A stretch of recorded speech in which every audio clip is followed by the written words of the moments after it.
एक बार राजा विक्रमादित्य जंगल में पहुंचे, जहां एक बड़े पेड़ की शाखा पर बेताल की लाश लटकी थी।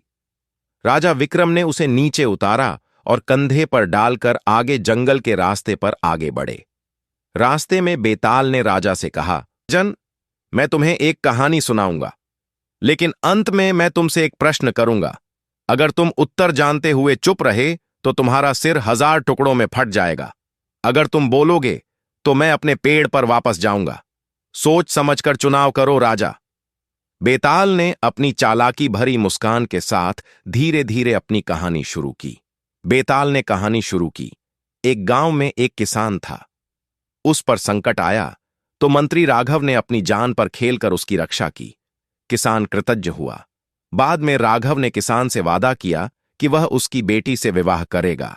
किसान ने हाथ जोड़ दिए, पर किसान ने पहले ही एक और मंत्री शरण को अपनी बेटी का हाथ देने का वचन दिया था। अब किसान दुविधा में था और दरबार पहुंचा। दरबार में किसान ने राजा हरिवर्मा से न्याय मांगा।